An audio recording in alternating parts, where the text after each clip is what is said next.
Every once in a while, there's a point where you're looking in the mirror and you realize you've let go of the rope, right? You were climbing, you were ascending and, moving on to bigger, better, faster, all the things. But then life happened. Maybe you were traveling, there's disruption, you get sick, you sleep in, right? Hit that alarm clock or that snooze button and you tell yourself just this once. But I think we've been there when once becomes twice becomes three times. Suddenly, what was second nature now feels like you're climbing a mountain barefoot. Momentum is a lot like fire.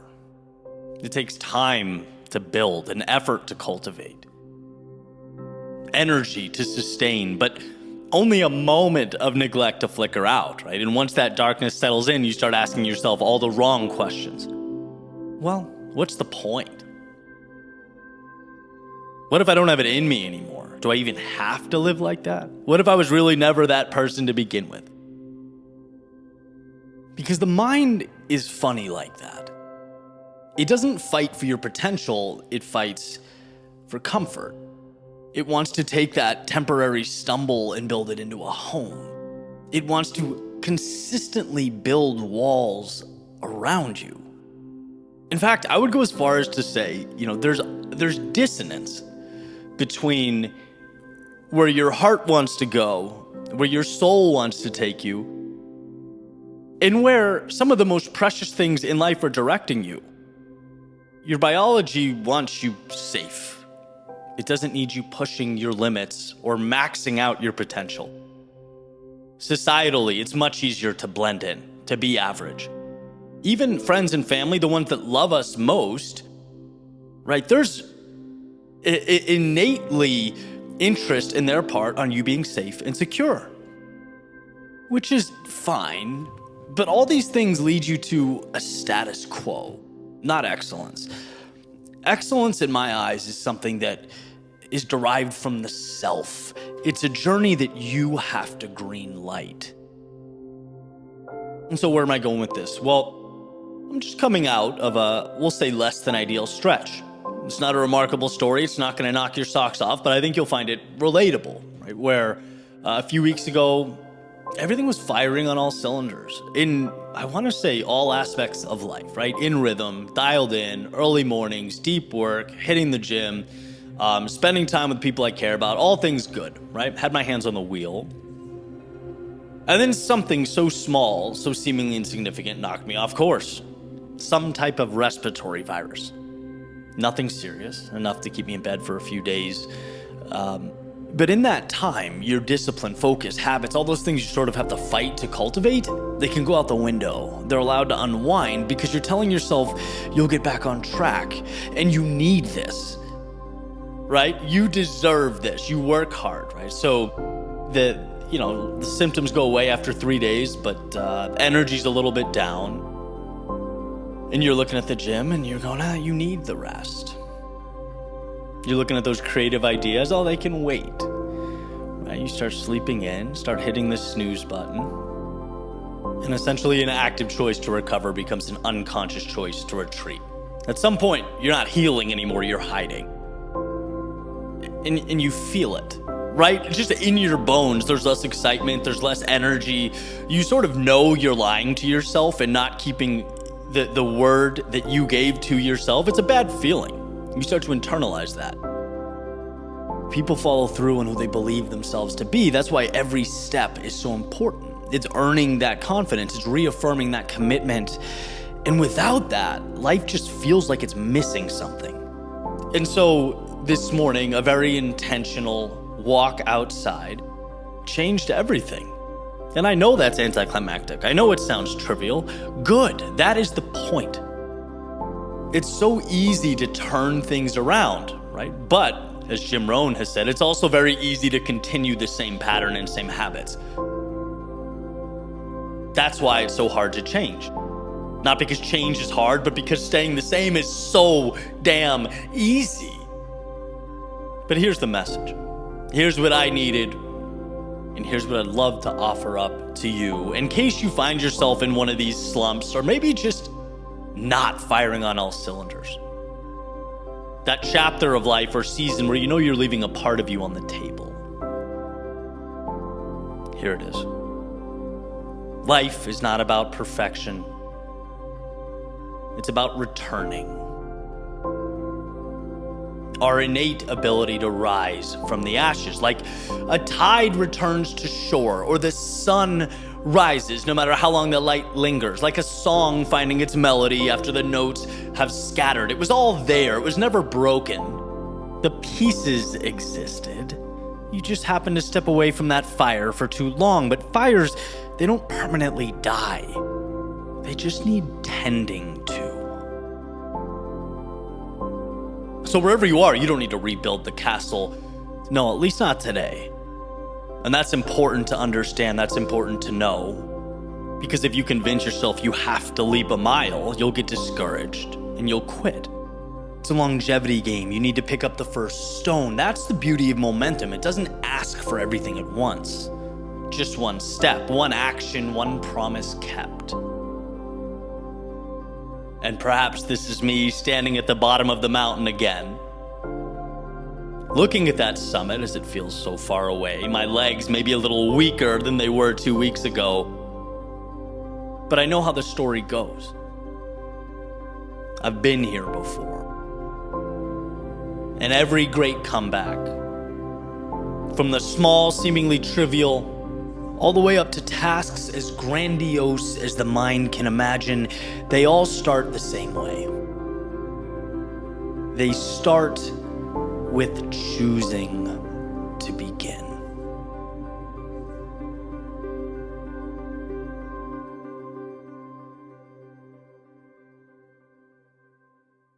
You are not for everyone, and that's okay. That's a simple truth, we'll call it, that I've picked up over the years, and it's had a pretty profound impact in not only how I look at the world, but how I view myself as I navigate the world, right? It's particularly useful when you've lost faith in the path you're walking. You've sort of forgotten your power. And I want to share with you a pretty cool reminder of this very thing. A couple days ago, I was having lunch with a friend, very charismatic guy. For the sake of this little story, we'll just call him Friend. And he's telling me about someone that he's now working with in his business. We'll call that person John. And my friend says to me, Eddie, I am learning so much from John. He's adding so much value to what I do, I can't even describe it. But he's loud. And he's controversial.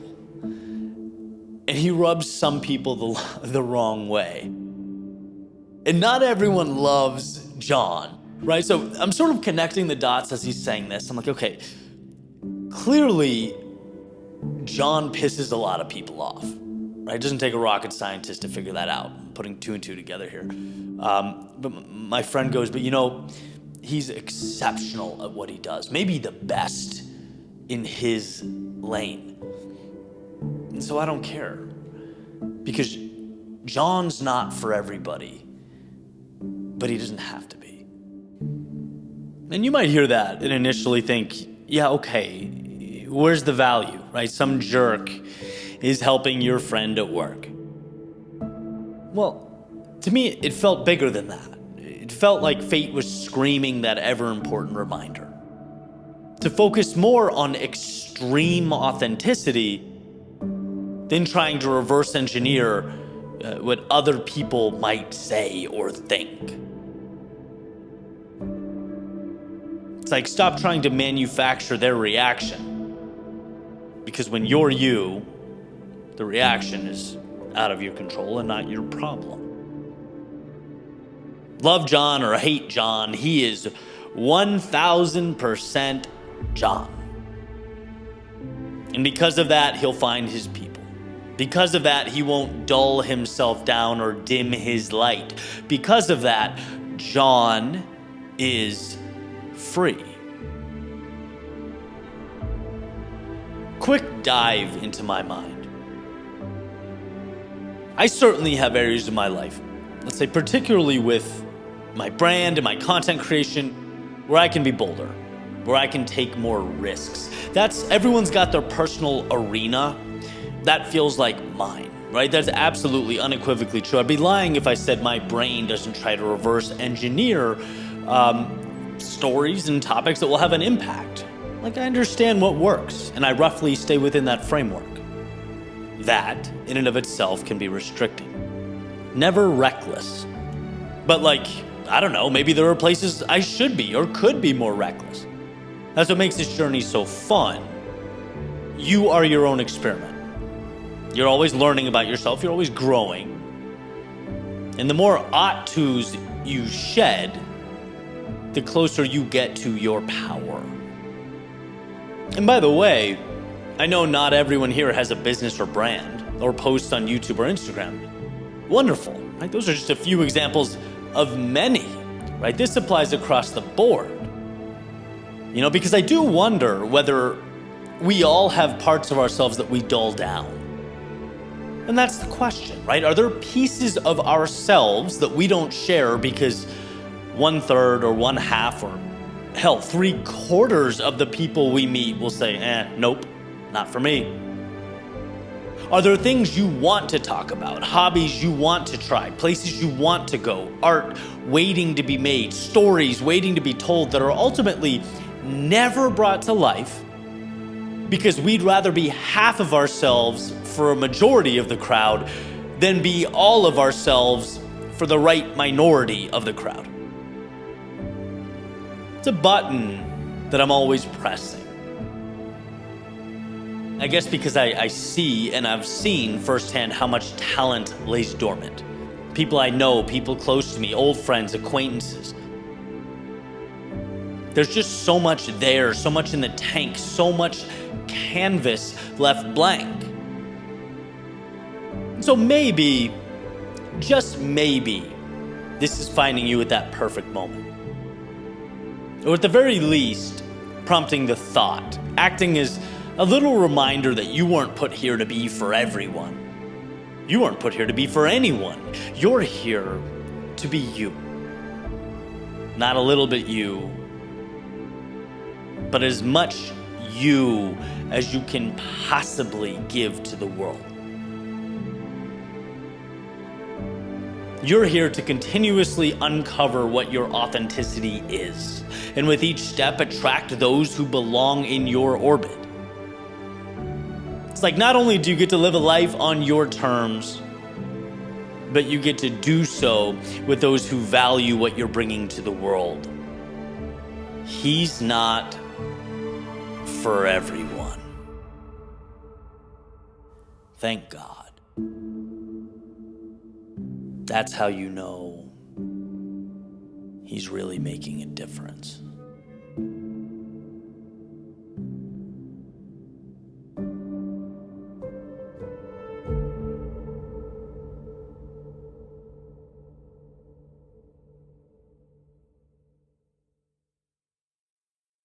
Most people experience neither victory nor defeat.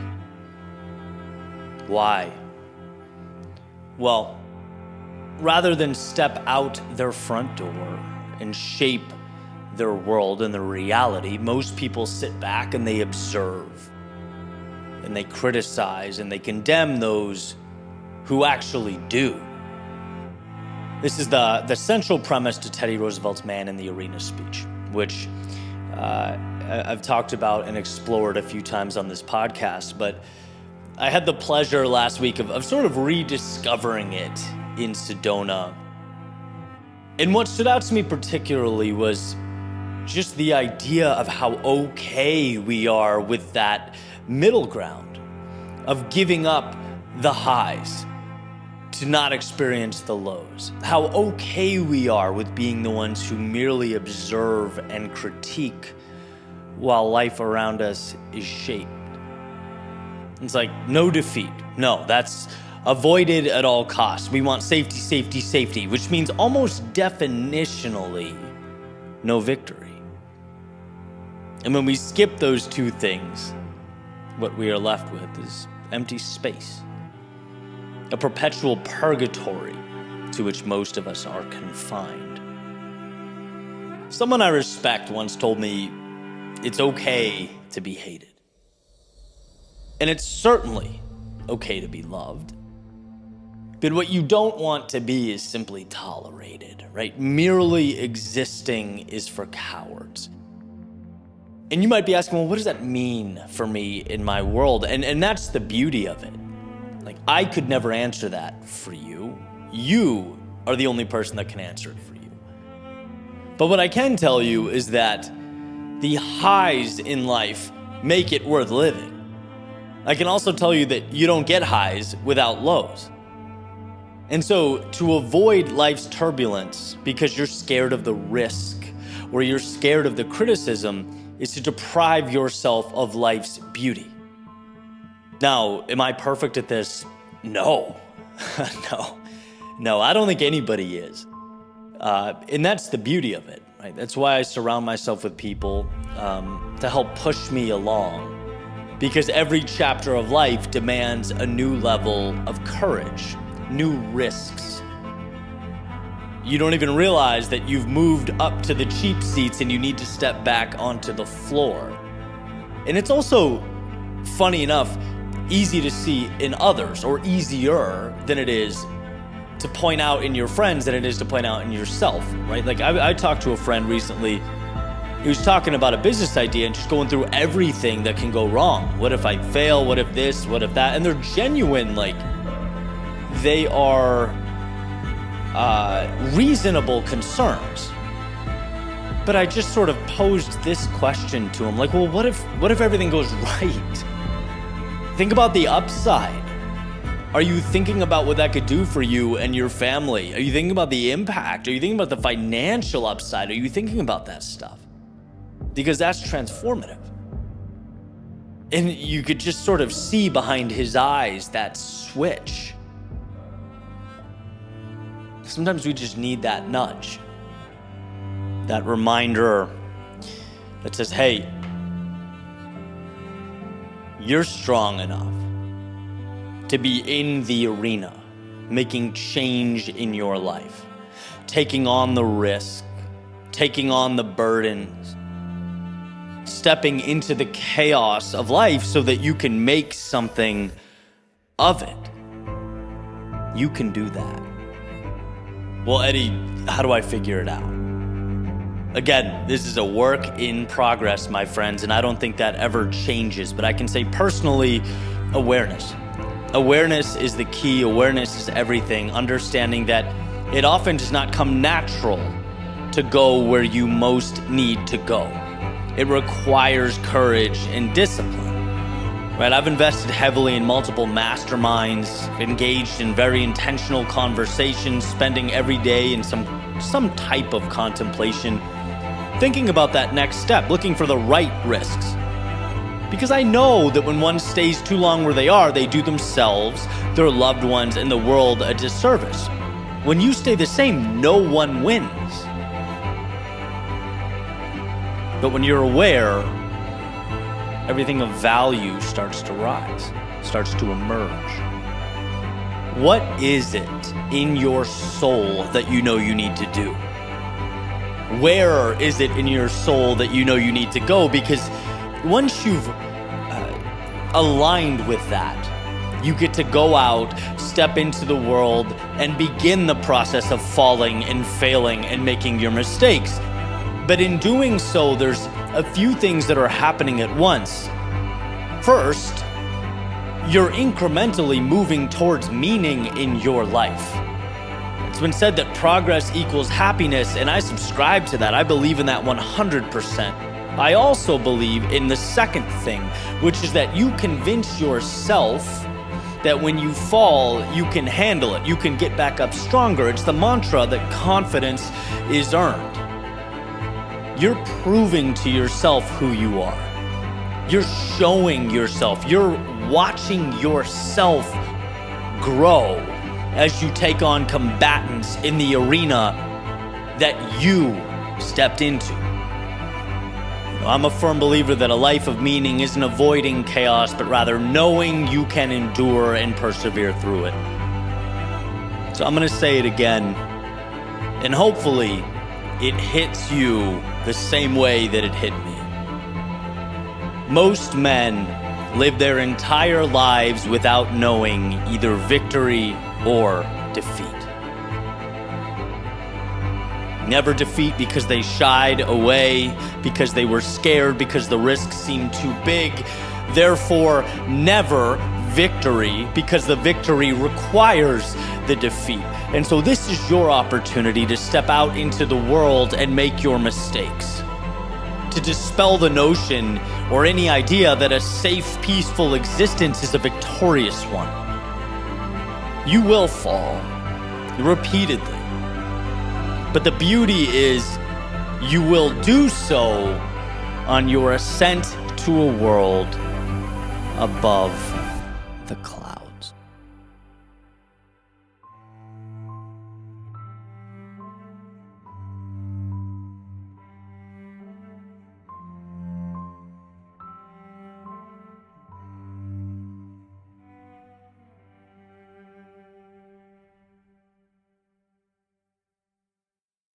If you remember nothing else, remember this. You have the ability to be stronger than you can even imagine. And this is an enormous and, you have the ability to do that when life is at its worst, when things are hitting the hardest. When you most want to cower and retreat into yourself, that's when you have the opportunity and the ability to shock yourself to be greater than you've ever been. There are certain things I do in my life to reinforce this point. That's how important I think it is. Why? Well, not to sound tough, not for Instagram. In fact, most of the time I don't share it or post it or any of that stuff. I do it for me because it's an axe that has to be sharpened, reinforced. It's been some time since I've gone on a run. Like I've said recently, for those of you following along on YouTube and the podcast, I've taken you along on my fitness journey. I've been more focused on picking heavy things up and putting them down, right? The gym, gaining some weight, putting on some muscle, and it's been effective. But the other day, I'm like, I just need it. I need to run. I need to do it for me. So I put on the old running shoes and did about 7 miles. And look, I knew I'd be rusty. I knew I'd be slower than I was, a year ago, obviously, but that's not the point. The only point here was negative splits, right? It was to be faster every mile than the one before it. So right out of the gate, very slow, relaxing, 9-ish minute miles, then high 8s, then low 8s, then high 7s, then low 7s, and ended in the 6s. And it's an exercise that solely reinforces, hey, when you get tired, when things become more difficult, when emotionally, you become fatigued, that doesn't mean you slow down or you give in. In fact, you can wire your brain to say, okay, this is exhausting, so I need to be better. And that's all it was, reigniting that flame, turning that switch on, because the same thing, running that 7 and change mile loop, is true in life. When we're most tempted to sort of retreat back into ourselves is when we must be bigger, and we can be bigger. Let's further drill this home. From the running thing, let's move to a different metaphor. Imagine with me a bridge. And this old wooden bridge is connecting two mountains, right? Moving right through a little town nestled in between them. And for years, that bridge had carried travelers and business folks and families across the deep valley below. It was sturdy, reliable. But the reality is it had never truly been tested. That is, until one year, a storm came. And the wind howled through the valley, and the river below became turbulent and rough, and the rain beat down like war drums. All the people below, they looked up and they feared that bridge wouldn't last, that it wouldn't make it. They watched from their homes, expecting any second to see it buckle, to snap under the pressure. But something remarkable happened. The weight of the storm did not break the bridge. Instead, what it did was reveal the bridge's strength. The wood groaned, but it held firm. And the ropes stretched, but they did not snap. It stood. Not because it had never faced hardship before, but because it had been built for this exact moment. And when the storm finally passed, and those people from the town below looked up at it, they didn't see a bridge anymore. They saw an entity that had truly proven itself, that had endured. And that's what we are. It's who we are, and it's what we're capable of, right? The challenge is that we don't know we can endure until we've weathered the storm. We don't understand our ability to maintain until we've held strong against the winds, until we've allowed ourselves to rise when it feels like the world's pulling us down. The storm doesn't make us weak. It reveals how strong we've been all along. And so understand this when times are great. Yeah, why not? Put yourself through the manufactured stress, duress, and discomfort I mentioned above, when things are smooth sailing. Absolutely. But if you're in it, and I mean truly in the thick of things, right, moving through the storm, the darkness of night surrounding you, I want you to remember how much of you lives beneath the surface, waiting to be shown, to be let out, to be freed. Remember that the greatest parts of you need your permission to shine and emerge, but that when they do, nothing, and I mean nothing life throws your way is too much to endure. Will there be turbulence and chaos around you? Absolutely, you can bet on that. But the calm and resilience within you conquers all. Always remember that. You are stronger than you think you are. You, now and always. When you lose your job and have no idea what you're gonna do next, yes, you are stronger than you think you are.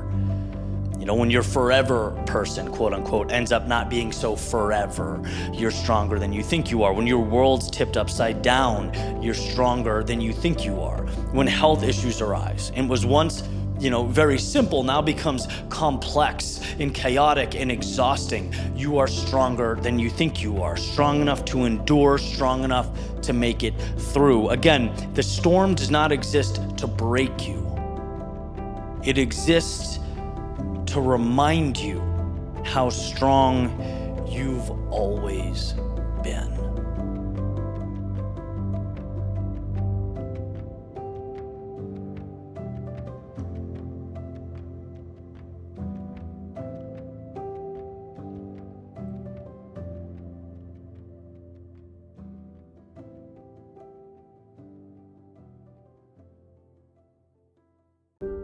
If you believe the answer is within an arm's reach, it is. Let me explain what I mean here. This is the closest I've come to in years of getting into kind of a back and forth on social media, on Instagram. But I thought, let's not go down that road. Take a walk. Think about it. Play pros and cons with your point of view and see if in an hour and a half, you still feel the same way. And I took my walk and I came back, and I can tell you that I absolutely, unequivocally still feel the same way. And I want to dive into it with you. See, anytime you talk about making the most of what you have, anytime you talk about not being a victim, anytime you talk about always blaming yourself because no one else can fix your life, there's this sort of subtle, unspoken unease. It's hard to almost articulate.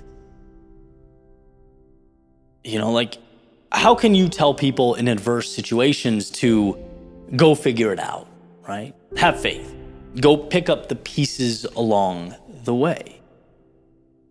You don't know what they've been through. You have no idea, right? There are some people out there in immense pain and suffering. Who are you to advocate for internal strength in an unfair world? Which is basically the crux of that Instagram comment that prompted me to grab the mic and yap a little bit. And in its own unique way, I think it's correct. There's merit to that, right? There's a misfortune that I just can't and don't understand. Look, I grew up and live in the West. The most difficult decision I made today was, do I make my own coffee or do I go to Starbucks? I'm just being real with you. I've always had running water. I have access to food and shelter. I grew up in a middle-class family in the suburbs of LA and then Boston. 2 parents in the home. Always had lunch in my lunchbox going to school. I'm relatively healthy, right? Minus the occasional injury or headache.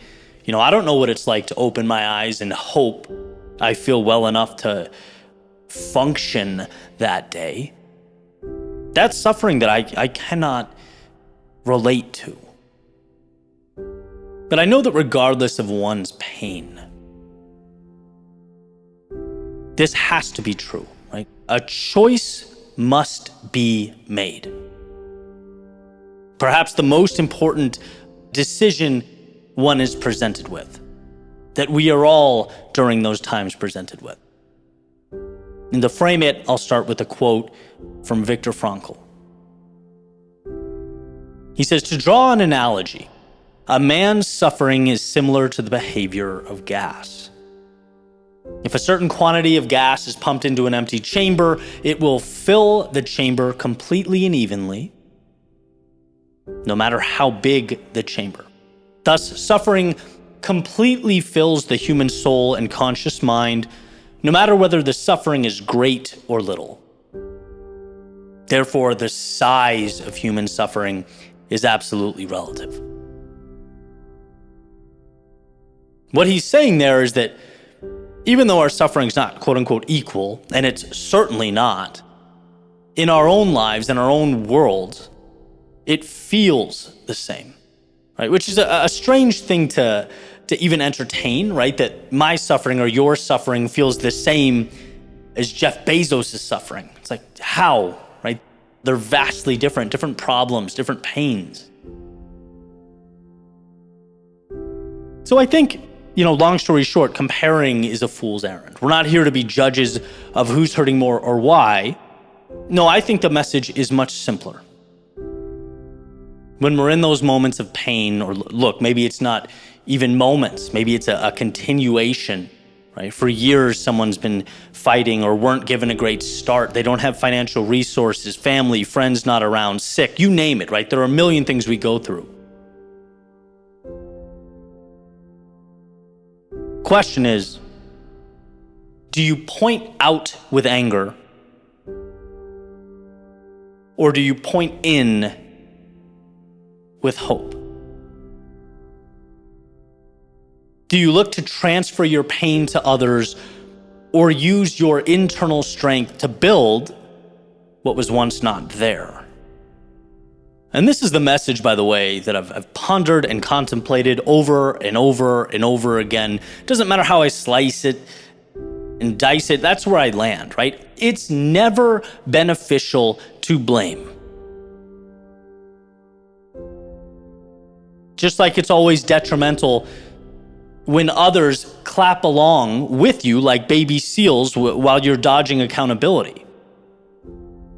It never helps for someone to say, hey, this isn't your problem. This is beyond you. You're helpless. Let's be mad together. Hey, we weren't dealt a good hand. I'm sorry. That's the way it is. Right? That in the short term might feel good because you don't have to fix the problem. You can remove accountability. But in the long term, you are hurting yourself. You are disempowering yourself, disarming yourself. Removing the one thing that can change your life, and that's personal agency. Again, when you're at that rock bottom, you have two options: own it or blame, period. And you can hear that and think, what? It's not my fault he walked out of my life. Hey, I certainly didn't give myself this health problem. Hey, I didn't pick to be born or grow up in this neighborhood. True, check. This is not about blame, and it has nothing to do with blame. It has everything to do with ownership, with empowering yourself. This is about saying, I didn't put myself here, but I sure as hell can take myself there. Not enough people are comfortable with that message, right? From every corner of life, you get the opposite, right? You have politicians saying, hey, son, the deck is stacked against you. You're powerless, but hey, vote for me and I'll help. You have, the media, you have TV showing you tragedy after tragedy, pointing fingers, blaming others, right? Let's make sure people live in fear so they have no control over their own destinations, so they feel small and helpless in a world that's bigger than them. You have social media algorithms, right? Positioning victimhood as currency. Hey, look how marginalized I am. Poor me, right, guys? Clicks, retweets, likes. That's the magic. This way of looking at the world is destroying us. It's destroying us personally. It's destroying our communities. It's destroying the fabric of society, right? You can't have a functioning society with no personal agency or individual accountability. There's just no foundation to build on. Everything starts with the individual. Everything. As the saying goes, no one is coming to save you. No one's coming to fix all your problems, even the ones you didn't create. No one's going to fix a cycle of poverty or crime or obesity. You have to want that. Now, is that complex? Yeah, absolutely. I'm not delusional enough to think that I can solve these things on a microphone. I'm not. But what I can tell you is I see its complexity the same way I see a car is complex. I can't put a car together. There's thousands of parts. But I can tell you with conviction that car is not going anywhere without the engine or motor. Just like your willingness to own the situation, your personal situation, your agency is the engine or motor in your life. You go nowhere without it. There is no vehicle without that ownership. In other words, everything revolves around that phrase, what can I personally do about it? So when you're frustrated with the current moment or the pieces you were given, and trust me, I can empathize, man. Life is unfair. It's brutally unfair. Remember those two options. Point out, blame, and beg to be saved. Or you can point in and find a way to capture light in darkness. Anytime you want to transfer accountability, you are a thief robbing yourself of your own strength. Anytime someone tells you that the world is the problem and not you, they are a distraction pointing you away from the North Star you need to follow. If you believe the answer is within an arm's reach, you are correct.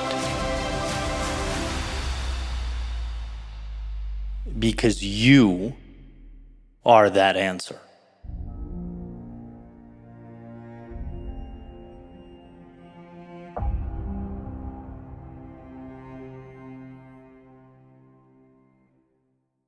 Imagine you're standing on the edge of a cliff and you're looking out at this giant abyss. And you know that what you want is on the other side. That the very thing you're called to do, the journey of a lifetime that means the most to you, that you know you should be on. But instead of making one giant leap, you hedge. You grab a handrail or a rope. You sort of tiptoe along the outside, bracing yourself for the possibility of a fall. Look, in a perfect world, we'll say, when we know that we should be somewhere, when something's calling us, we would always take the leap. And the times that I've done that in my life, I don't regret it at all. In fact, I attribute taking massive action to a lot of the growth that I've had in my life. But I think it also benefits us to be practical. We can't always do that. We're not always ready to do that. Sometimes we have to earn confidence, one little step at a time. And so what I want to do is tell a story about that very courage, about using what you have, where you are, to start taking action now, even if you're not ready to leap without reservation. It's a reminder that beginnings are rarely graceful, but they're necessary. And years from now, when you look back, you might laugh at the ways you softened your first steps, that you hedged. But you'll also realize that starting, even imperfectly, even with training wheels, was everything. And so I want to share a quick story about my friend Clayton. I was recently on his podcast, and we were talking about this, right? Particularly with him, he shares a lot on social media. It's a big part of his brand, his business, what he does. And he also happens to enjoy dancing, right? And by the way, I'm not throwing him under the bus here. He'd be happy that I shared this. So he's saying, I love this. It's a big part of what I do, but it's outside the scope of what people know me for. And really struggled to share it for fear of being criticized or laughed at, or, you can fill in the blank there. And he says, so one day I filmed a video, and I'm sitting there for 40 minutes looking at it, terrified, thinking, how can I soften the blow here, right? And he goes, I know what I'll do. Instead of just posting the video, I'll post it, but I'll write this really long essay underneath it in the description about vulnerability and the difficulty in life and some of these things, so that people will see that and comment on that and send some positivity there to counteract the negative comments that I'll get about, dancing and being made fun of and all these things. You can just see like the circus going on in his brain, right?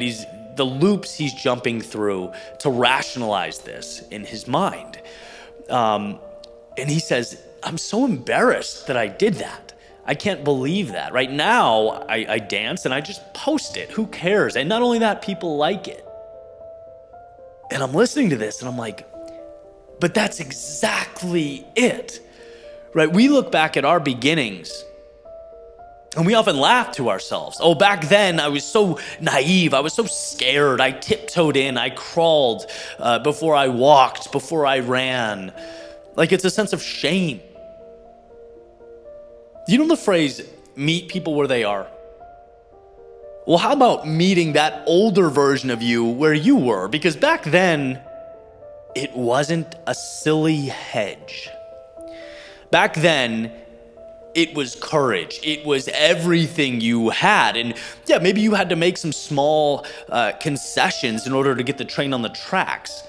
You had to go the roundabout way. In a perfect world, would you have just dove in? Would you have just shared yourself with the world and said, whoever doesn't like this, oh, well, it's not for you? Yeah. But we live in an imperfect world where the most powerful thing is not a direct line to a goal or objective. It's starting. when you're terrified to begin. Perhaps when that heartbeat in your chest is reminding you that being scared and feeling alive aren't all that different. It beats the same way. The question is, what do you do with it, right, in that moment? And see, by starting, even with the training wheels, or holding the edge of that cliff and tiptoeing around, you're able to breathe life into something that matters. You're able to give yourself an opportunity to say, years later, wow, I remember how slow I moved back then. I remember how I tiptoed back then. I remember how much I cared about people's criticism back then. But now I don't. Now I get it. That is the entirety of the point. You may not have been able to pick the fruit, but you planted the seed that would become the tree that would bear the fruit. And in the real world, that means a lot. Sometimes it's not about how you start or where you begin. It merely matters that you do. That you do start, that you do begin. I'll never forget a quote that Jim Quick shared. It said, when all you have is 40%, 40% is 100%. And I've spoken about that in a few different contexts in the past. I think it applies here beautifully. Because time passes. And Clayton, for example, could say, man, I was operating at 40% back then. No, my friend, you were operating at 100% back then, because that at the time was the obstacle in front of you. Simply starting was the ocean you had to cross, and you did. And what's interesting to think about is you, right now, are that person your future self someday will look back on and smile at. Oh man, I remember that version of me. I remember being scared, slow. I remember not knowing. I remember feeling stuck and lost and insecure, but guess what? I found the courage somewhere to set sail. Ill-equipped, ill-prepared, and in that moment, at that time, that was my Everest. So my friends, here we are. And I pose this question: what will you give life to? What is it in your soul you want to share, to explore, to give to the world, but you're sitting back thinking, I can't, because I don't have all the answers. This is too big or too much. And now is a good time to remind yourself that it can be ugly. It can and it should be something you laugh at down the road. You should smile at this novice version of yourself beginning a journey completely foreign to you. But the key word is beginning. Give yourself the gift of an imperfect launch into the ether. Let your world expand to places you've never been and things you've never seen. Give yourself that gift in all its imperfection, because going through the imperfection is the perfection. Give yourself the gift of someday laying back, closing your eyes, imagining the starting line and saying, thank God I did whatever I had to do in order to put one foot in front of the other. That little footstep, that hedge, that tiptoeing around the canyon, it was a leap. It was traversing the ocean. And so, because you found this courage, ultimately, a door opened to the infinite.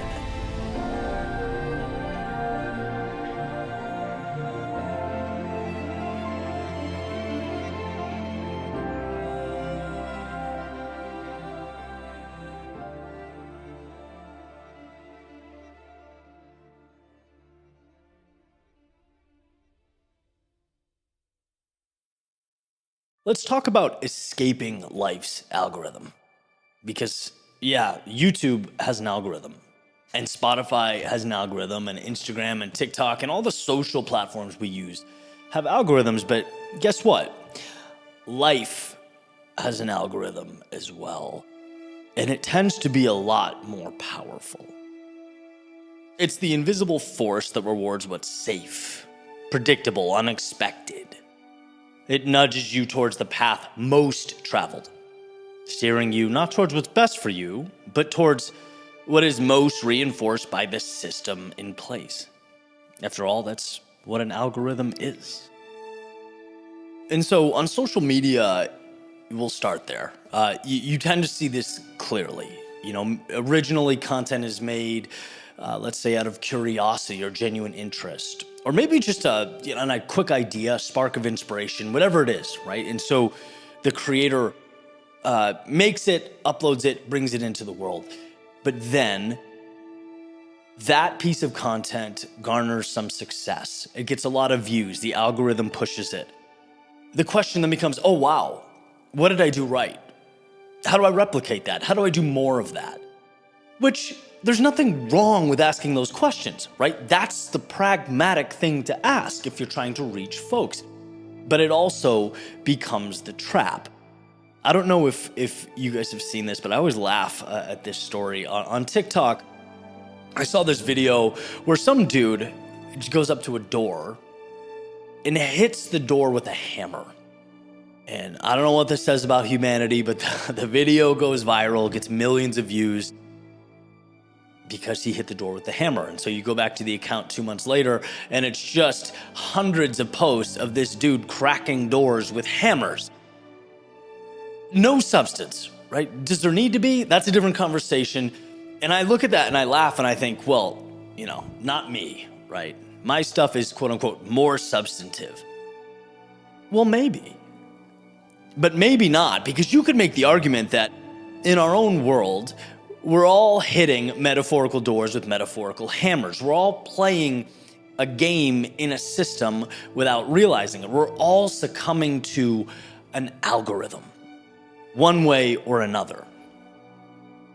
And this is actually something that my team and I are usually trying to balance, right? That tightrope of doing what will reach others, because if you're not playing to win, why are you playing? But simultaneously never failing to do what inspires us.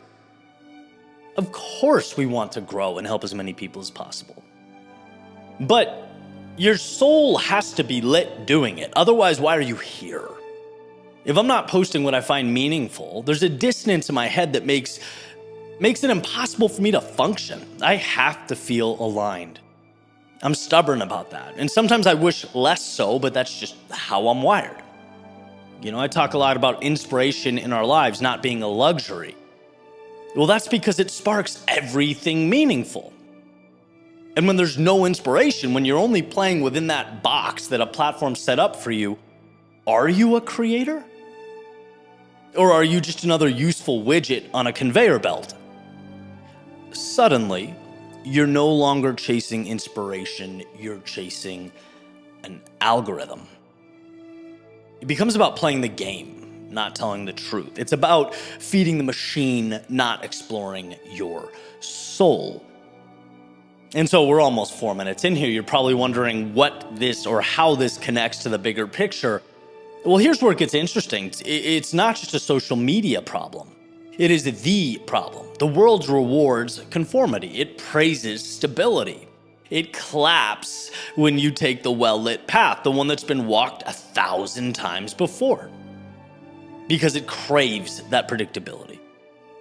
It wants to have your story, mission, bio down to a T so it knows where it can group you in. I mean, think about it. You're nudged toward a degree that is practical, a job that's secure, a way of being that minimizes risk. And little by little, you trade your unique vision for, the comforting metrics of social validation. You stop asking, is this the game I want to play? And you start asking, how do I win the game I'm already in? But winning the wrong game is just a glorified version of losing. A person can go their entire life climbing a corporate ladder only to realize it's leaning up against the wrong building.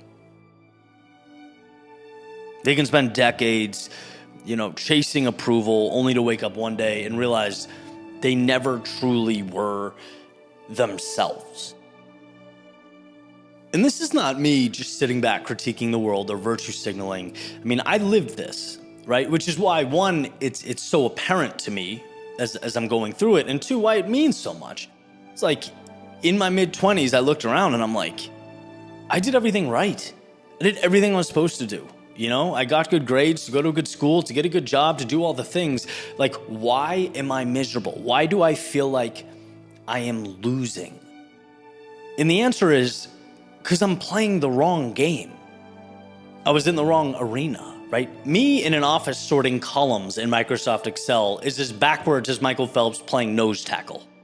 I sucked at it. It's just not where I was supposed to be.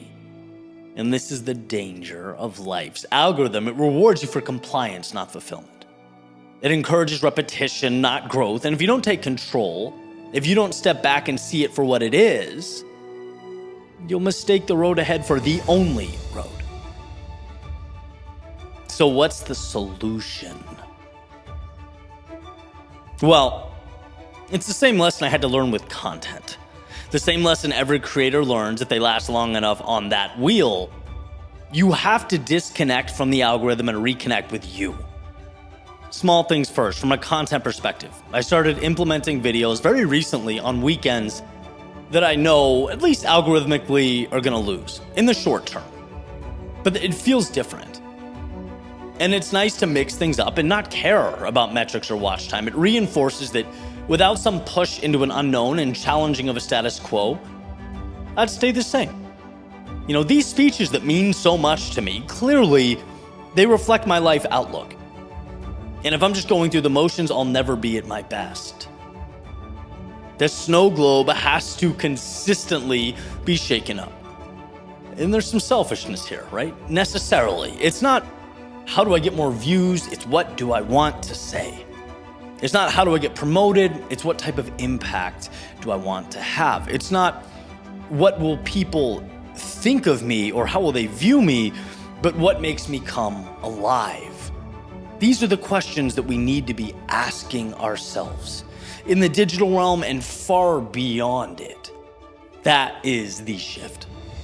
That's how you escape the algorithm, not by beating it, but by stepping outside of it. I've come to realize that, this above all warrants my attention. And hopefully, if you reflect and find yourself in a similar pattern, you'll join me. Whether it's work, relationships, routine, art, whatever it may be. You realize that the most meaningful things in life, the creativity and love and joy and purpose, they'll never fit neatly into a formula. It would be great. It'd be a real treat if they did. It would simplify a lot. But that's not how the world works. And so if you feel trapped, if you feel like you're playing a game that doesn't feed your soul, take a step back. Breathe. Look at the board in front of you and ask, is this truly mine? Because you don't owe the algorithm anything. But you do owe yourself everything.